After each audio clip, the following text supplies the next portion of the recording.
मेरे भाई बहनों, दोस्तों,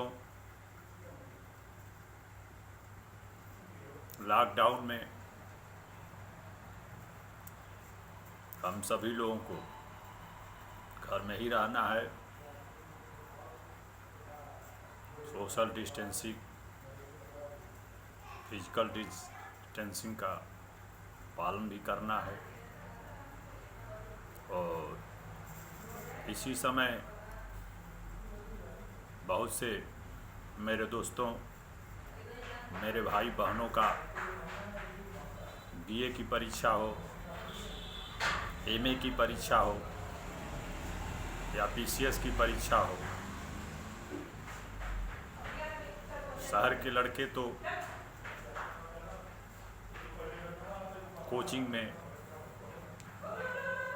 या अन्य शिक्षण संस्थानों में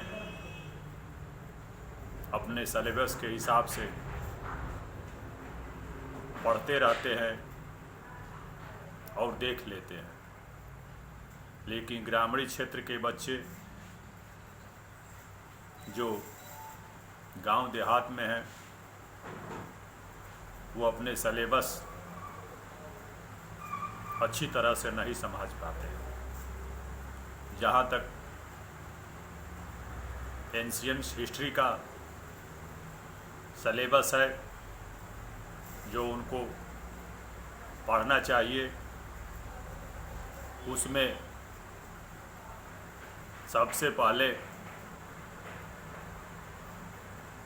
उनको प्रागैतिहासिक काल को देख लेना चाहिए। प्रागैतिहासिक काल में, जिसको हम पाषाण काल भी कहते हैं, इसके 3 भाग हैं: पूर्व पाषाण काल, मध्य पाषाण काल और नव पाषाण काल। इसके बाद हमें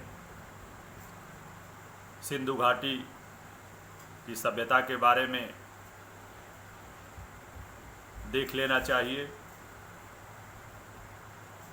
सिंधु घाटी सभ्यता के बाद वैदिक सभ्यता, जिसमें 2 भाग होता है: पूर्व वैदिक कालीन सभ्यता, उत्तर वैदिक कालीन सभ्यता। इसके बाद हमारा चैप्टर आता है वेदांग। वेदांग में भी 6 भाग होते हैं: कल्प, तरु, निरुक्त, छंद, व्याकरण, शिक्षा। इस चैप्टर से भी सवाल आते हैं। वेदांग के बाद हमें सूत्रकाल को भी देख लेना चाहिए। सूत्रकाल में कल्प में 3 भाग होते हैं: स्रोत सूत्र, गृह सूत्र और धर्म सूत्र। इस चैप्टर के बाद हमें महाभारत, रामायण, महाकाव्य के बारे में भी क्वेश्चन आ सकते हैं। इसके बाद हमें 3 राजाओं के वंशावली पढ़ना पड़ता है: हायक वंश, शैशुनाग वंश तथा नंद वंश। और नंद वंश के बाद 2 विदेशी आक्रमण होते हैं, जिसमें पहला विदेशी आक्रमण ईरानियों को था।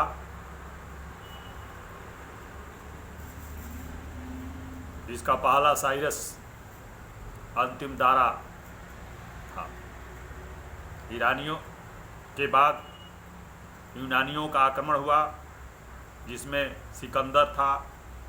और सिकंदर के समय भी हमारे यहाँ मौर्य वंश का स्थापना शुरू होती है। मौर्य वंश में हमें जो भी महत्वपूर्ण राजा हैं, जिसमें चंद्रगुप्त मौर्य हुए,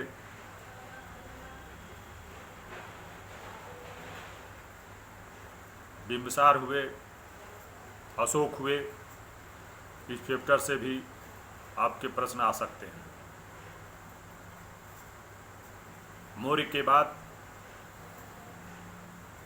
शुंग वंश, कर्ण वंश, सातवाहन वंश भी चैप्टर से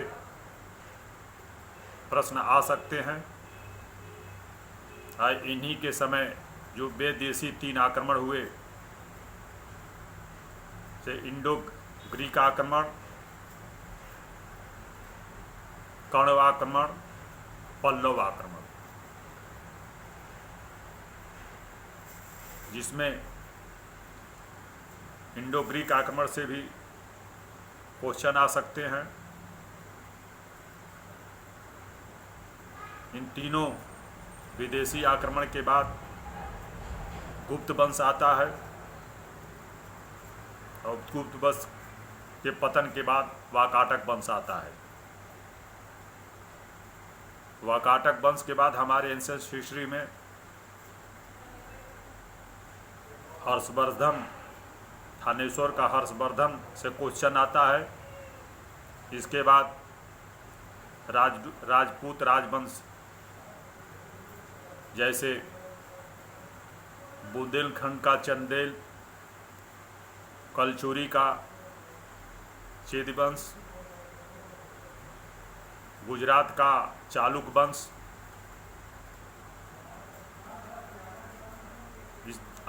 से भी क्वेश्चन आते हैं। दक्षिणी भारत में चोल वंश सलेबस के अंतर्गत है। राष्ट्रकूल वंश, पल्लव वंश, चालुक्य वंश से इनकी शासन व्यवस्था, इनकी युद्ध कौशल के बारे में, इनके द्वारा मंदिरों का निर्माण के बारे में भी क्वेश्चन आ सकता है।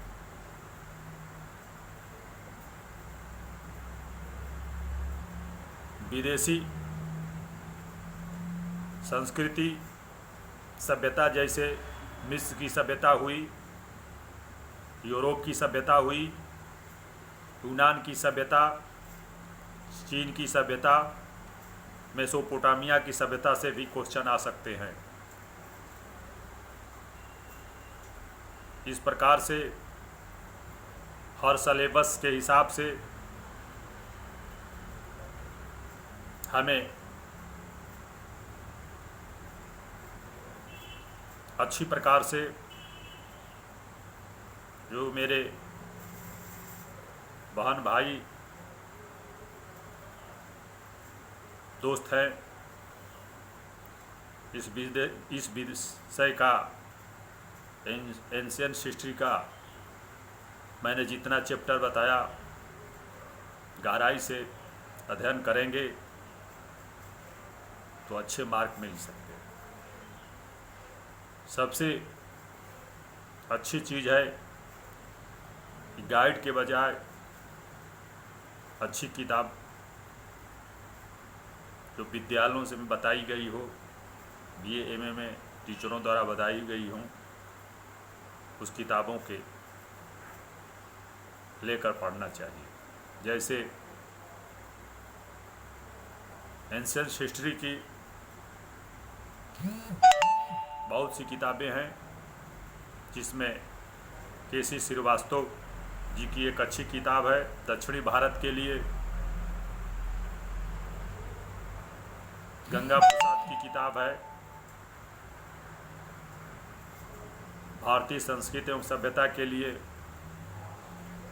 KC श्रीवास्तव, रामवृक्ष, उर्मिला थापड़ की भी अच्छी किताबें हैं। इनको लेकर आप अच्छी तरह से अध्ययन करिए, क्योंकि समय भी है। सभी लोग लॉकडाउन में घर पर भी हैं, और जो किताबों से लगाव प्रेम मोहब्बत रखेगा उसको बोरियत भी महसूस नहीं होगी, और समय भी कट जाएगा। और बहुत अच्छा मौका है मेरे दोस्तों साथियों कि आप लोग सिलेबस के हिसाब से जो भी एंशिएंट हिस्ट्री लिए हैं चैप्टर वाइज अध्ययन करें। आप जानते हैं कि 55% से बीए हो, अगर 50% तक कम हो रहेगा आपका मार्क तो आप बीएड नहीं कर सकते हैं। एमए में अगर 55% से कम मार्क रहेगा तो आप नेट परीक्षा नहीं दे सकते हैं। इसलिए बहुत अच्छा मौका है।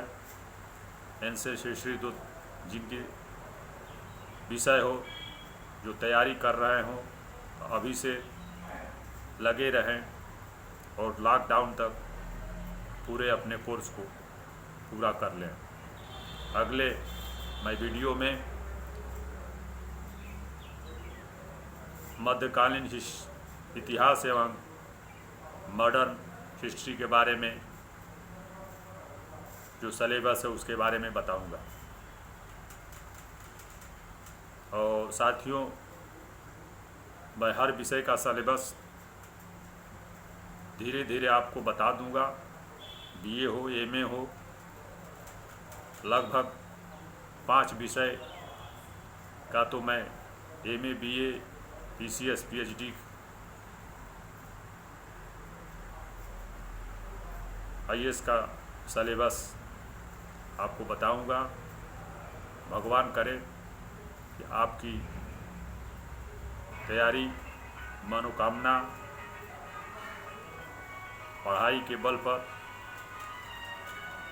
सही रहे, समय का सदुपयोग रहे।